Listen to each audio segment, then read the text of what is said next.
Guys, you're welcome back to my YouTube channel once again. So good to have you in my space. So today we're going to be talking about, before then, if you're new, you're very much welcome. If you're a returning subscriber, thanks so much for being on this journey with me. And I remain your favorite financial storyteller, Dami. Alright, so today's episode we're talking about retirement and planning for retirement here basically.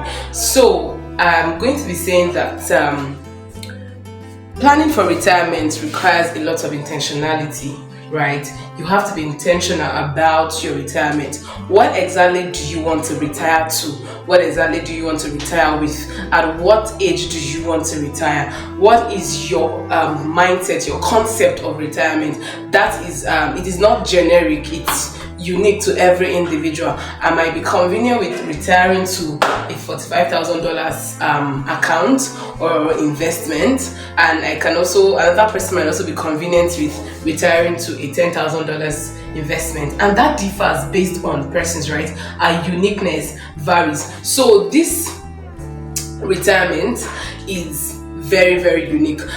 You have to know what your income is to be able to plan how much you're putting aside towards your retirement, and whatever money or whatever investment you're making, whatever savings or whatever you're making towards your retirement is meant to be on an investment basis. You do not save towards your your retirement. You invest towards your retirement, and the reason is simply because so that whatever you're investing is going to come with returns. I mean when you are investing that money, there is a yearly accruement of interest on that particular amount of money. Other than when you save, you're just saving that money and it's just there, and sometimes it can even be affected by inflation and then market trends here and there, right? But when you invest, there's the certainty that your money grows while it is waiting for you towards your retirement. This is one of the things that the Nigerian government have done for government civil servants, that they made it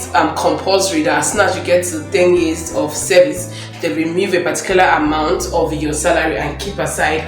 And when you've when you're done working for I think 36 years, they're going to now pay it back to you as gratuity, all of those things. These things, some persons think that's government dashing you money, but literally, in the literal sense, it is government giving you back the money they have been removing from your salary on every month, on monthly basis rather. You see, if the government wasn't doing this for Nigerians, believe you me, some of our parents would have nothing to write home about or nothing to fall back to when they retire, right? And usually it is general, it is common in Nigeria where someone retires and then a few months or few years after retire they fall ill, and then before you know, you hear of their demise. And this is not so.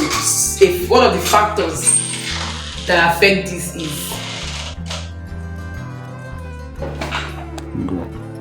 one of the factors or the things that triggers the sickness and then the demise after a few period of retiring from work is usually traceable to financial crisis. Yeah, because people who they have like a permanent source of income, and then all of a sudden they have to struggle, they have to think and strain themselves to get a particular amount. That in itself is frustrating and depressing. So you see some of them fall into illness that wasn't there before they retired, and then that becomes a problem, and then they begin to look for money to probably take care of their health, and then they take their pension, and then everything just literally goes off. So that's why it's very important that you make arrangements, you plan towards your retirement, because whatever it is you do right now is what will determine how convenient, how comfortable it will be for you when you retire. You won't have to be jumping up and down because you had plans years back. And the advantage of starting now is that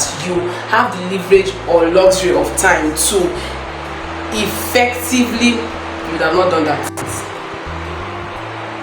So the effectiveness of your plan, you're able to gradually and consistently put aside from your monthly or weekly earnings what you want to have. So just give yourself a target. I want to have $100,000 to retire to. Split it by the number of age you have left till when you want to retire, and then you have the amounts that you're meant to be investing weekly or monthly towards your retirement. With that said, thanks so much for joining me on this episode. See you some other time. Bye.